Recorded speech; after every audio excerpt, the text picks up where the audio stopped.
Hello, everyone. My name is Hari, and I want to talk about how do you grow as a secure researcher. But before getting there, why should you listen to me, and why am I talking about this? So, I am one of the founders and the CEO of Spearbit and Cantina.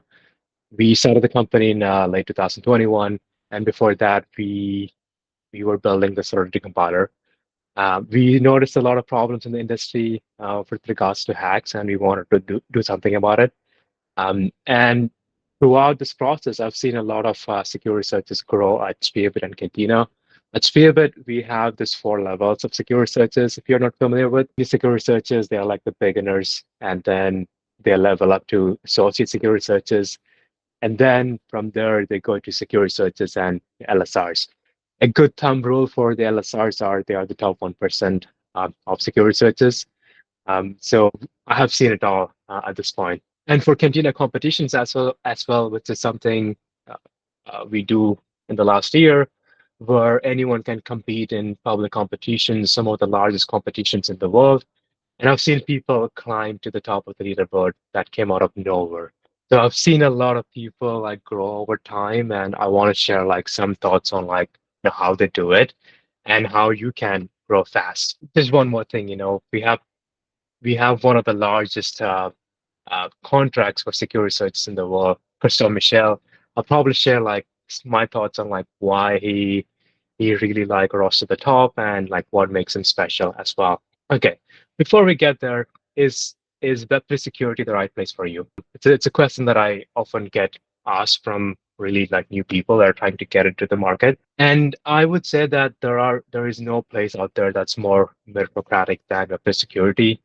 If you can show up consistently, put in the work, and if you can like show up and learn, you will win.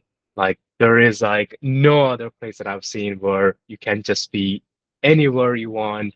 It doesn't matter like how you look like, where you studied, what country you live in. It really is like about how much work you can put in and how much like your work impacts other people. It's extremely meritocratic, and I'm not just like making it up. There are so many people out there that have came out of nowhere and made it big. Three good examples like Dead Roses, Sturmy, and Secure. I want to give a brief I want to give a brief introduction to them and show them like how they've grown. So Sturmy is a Web2 secure. So Sturmy used to be a Web2 engineer. He used to build this Web2 websites, full stack developer, and he got into security by going through the security bootcamp. You guys probably know what security is at this point. And then he started at Spearbit as a junior secure researcher. And I had the privilege of watching him grow to a lead secure researcher. And this is someone who just like showed up, who just put in like a consistent amount of work, like always work really hard. And then, over a year, he grew to like the top 1%. Another example is Sector. He was a security engineer. He studied security, but he worked in a Web2 security job that didn't really allow him to grow too much. And he just consistently showed up at Cantina competitions and just, really rose to the ranks. He's, I think, number two on the leaderboard today. Another great example of someone who just came out of nowhere and just, crushed everywhere. And another example is that Rosas. It's a 19-year-old person from Bulgaria. Didn't have much tech background, according to him. He started up to security a year ago. He's an LSR today. He just, really, you know, competed on competitions, did bug bounties, and like really rose to the top. So there are real examples of people that came out of nowhere, really put in the work, and went to the top. I'm not just making it up. Okay. So what differentiates the top 1%? And what do they do that nobody else can do? I would say that number one thing I noticed is they have incredible attention to detail. They're like obsessive about stuff. They're obsessed, really. So this is something like I would encourage you to develop, like have a lot of attention to like what you're doing. Make sure that every single line, every single like every single like word in a smart contract or a code is like being attended to, and it's very important. To put this into like a wider context on like why it's important, one of my co-founders, Alex, he wrote the largest contract out there in Ethereum. It's called the deposit contract. And there is around $120 billion in this contract right now. And this contract is about 100 lines of code. And if you really look at the core of this contract, it's like 50 lines of code. If you try to divide the number of dollars divided by the number of like lines of code, it's a billion to $2 billion in every single line. So that is the level of like detail that you have to have if you are trying to secure these protocols on Ethereum or otherwise. So you need to have incredible attention to detail and make sure that every single line of code is correct. The other thing I wanted to add on top of that is some understanding of maths and like somewhat strong math skills. And I want to like have a I want to warn you like this is not necessary, but I've noticed at the top researchers like Christophe Michel or Salman and all these people, they do have very strong math skills, and they don't really shy away from you know DeFi protocols that are that have complicated math. But at the same time, I would say this is something you can learn, and in my opinion, a lot of people have relearned math after they have become secure. So it's just to like get better at it. So don't worry too much about it, but it's something that I would really recommend you focus on. And the third thing is like, working hard. This may be controversial to say these days, but working hard really like pays off. Like the people that rose to the top fast, they work incredibly hard. Sturmy is a great example. Like I think the number one thing I heard about Sturmy while he was, growing as a security researcher was everyone said like, he works very hard. Like every security researcher that he worked with, every customer that worked with was very clear to them that he put in the work. He would he would have incredible attention to detail. He would spend more time than anybody else on the code base. I think at this point, he says that he understands the Aave code base more than the developers themselves because he has put more time than probably anybody else out there. The last thing I mean, two of the last things I want to say is it's important to like learn from others and learning from what you missed. And I would also say that competitions are a great choice to learn from what you missed because at the end of the competition, you can see like what did other people find, what did I miss as a security researcher, and it's a very fast way to like learn and get to the top 1%. And then the last thing I have to talk is these security researchers, they have this killer instinct. They are out there to win. When you are trying to do competitions, for example, they are not trying to get $1,000 or something like that. They just want to go out and win. They want to like aim for the number one spot, and you know they wouldn't they wouldn't settle for anything less. So that's something that I've noticed on the top 1%. And if you want to become one of those people, I would recommend you to like develop all the skills.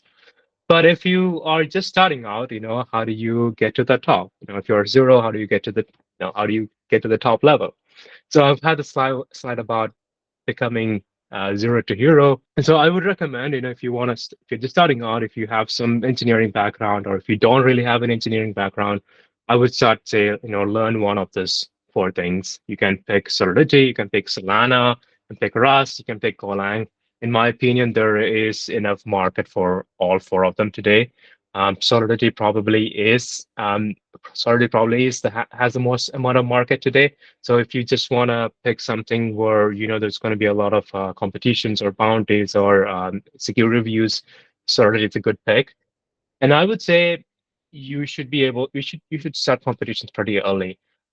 This may be a controversial opinion, like back in the days, like people may say that okay, you can do some CTFs, you can learn some boot camps, you can try to solve some past challenges. But in my opinion, the best way to learn is to by doing. So you can go, for example, Cantina, we have 8 competitions running and start doing these competitions. But I would put a big emphasis on quality. Um, you shouldn't be trying to like do a lot of competitions and just put whatever you can, but rather put a lot of effort into the competitions you're doing. It's a fast way to learn, and that includes like putting a lot of effort into the write-ups. Um, I've seen that the top researchers tend to draw a lot of diagrams. Victor, for example, famous for drawing his diagrams. Gerard is another example. He has a lot of diagrams, and I would say proof of concepts for every single finding, even if it's trivial.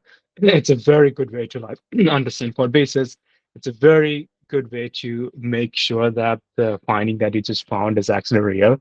A lot of times, what I've noticed is secure researchers have an idea, but then once they write a proof of concept, they realize that it wasn't valid. There was a check somewhere along the line that would, in fact, invalidate the finding. So writing proof of concepts for every single finding, every single idea can help you level up very, very fast. And then, as I said before, try to learn from the bugs that you missed. This is something I've noticed the top people do consistently. At the end of the competition, they would go back and see like what did they miss, and how could what could they do next time to figure out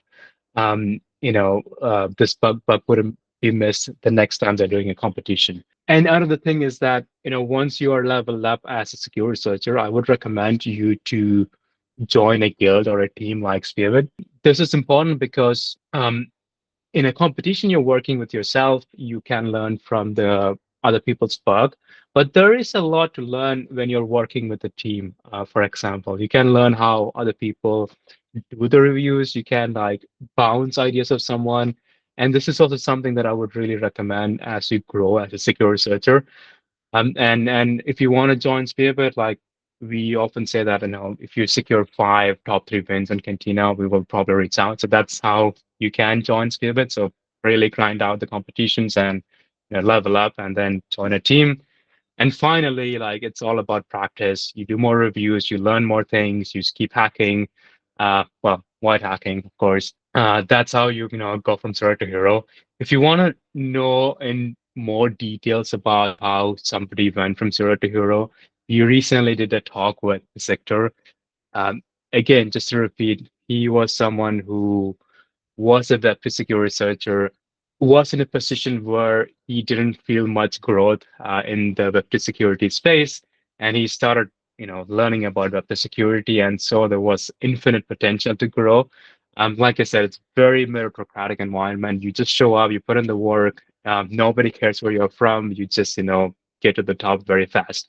So you can learn more about Sector's journey in specifically if you want to watch this video, but it really summarizes, I try to summarize a lot of it with my previous slides. Okay. So I want to end with some very, very unconventional advice on how to like really get big as a secure researcher. And the first thing is to like show up to in-person events. Um, so I like the fact that the security is like very meritocratic and you can show up from anywhere. You can just be like a profile on a platform. But I think there is still a lot of value to the in-person events. You can get, you can like, you can learn a couple of important things by meeting other similarly talented researchers. You can probably build some connections that can help you in a team, for example. And there is an incredible amount of value by being able to show up to, for example, the DSS, which is a DeFi Security Summit, or like the TrustX events when they are in person. So definitely consider that. Very unconventional to say that probably. The another thing is you can also pick a niche, and picking a niche can really pay off if you want to go that direction. So what do I mean by a niche? So there are secure researchers that try to focus on a very specific topic. I'll give you like 3 examples here. One is J1. He is an expert in AMMs. AMMs are automated market makers. Exchanges like Uniswap works as an AMM. He wrote the Uniswap V3 book. He got a grant to write this technical book about how Uniswap V3 works. And it's fascinating today that a lot of the Uniswap team members, a lot of the Uniswap engineers use this Uniswap V3 book to level up internal resources. So he did a public good, which says, he wrote down how the Uniswap V3 works in incredible detail. If you want to learn about it, you should definitely check it out. But by doing so, he became like an expert in AMMs. And I've watched J1 work on AMMs, and it's incredible how thorough he is on these topics. Another example is Sujit. So Sujit then decided to become an expert in like bridging or cross-chain. Back in 2021, 2020, and 2022, bridging and cross-chain hacks were like so pervasive. Every like month or so there is some kind of a bridge hacks, and unfortunately these hacks are pretty massive. The Nomad hack, probably more than $200 million lost. The Harmony hack, a massive hack of their bridge.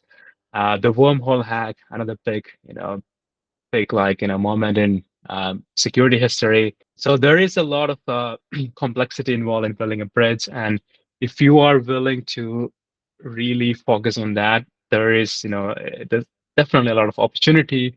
And Sujit decided to do that. He probably has like more experience than anyone on like every bridge out there.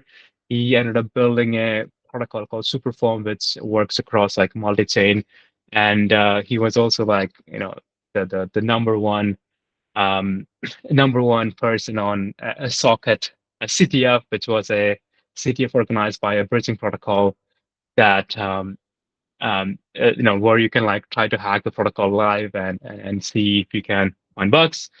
And today, like Sujit is the go-to person for a lot of people when it comes to building and securing like cross-chain protocols. And the lastly, I want to also say like Sturmy ended up becoming an expert in Aave. He has like to probably like he probably understands like Aave better than many of the engineers that built Aave at this point, primarily because of how much time that Sturmy has put into it. He has reviewed Aave like top to bottom multiple times. He has helped other protocols who build on top of Aave review their code bases. And if you focus on like a protocol like Aave, the skills also transfer very well to other protocols. So Sterming is also very good at lending protocols, more for Compound and others. The concepts are fundamentally like the same. So even if you just pick like one protocol and decided to become an expert in it, the skills are very transferable. And another example is Christophe Michel. I think back when he started, he was an expert in Compound. And a lot of protocols back in the days were like trying to fork Compound and trying to do like, crazy stuff on it. And he was able to find all this, incredible bugs on it because he just knew the compound comp base like really well. So really, like if you're starting out, this is an unconventional advice and it's a path that you can take that most people aren't doing, and it can pay off. And finally, to really end this talk, I would recommend you to be like more ambitious than you already are. The top researchers, they are extremely ambitious. Like I said, when they're trying to do a competition or something else, they're not there to just compete and make some money off it. They are there to win. They want to take the number one spot. They want to rise to the top 1%. So being ambitious is like extremely important. And in my opinion, most people today are not being ambitious enough. If you are young, if you are like hungry, like this is the place to be. And I don't really think like the conventional advice of like work-life balance matters at that point. If you're young and ambitious, work really hard, and the it's a very meritocratic environment, and you can rise to the top very quickly. So many people have. And I know a lot of the advice may come off as simple, but it really is this simple to get to the top, and don't try to complicate it too much. And with that in mind, I just want to end the conversation, and feel free to reach out if you have any more questions. I've seen a lot of people grow, and I hope you can be the next one.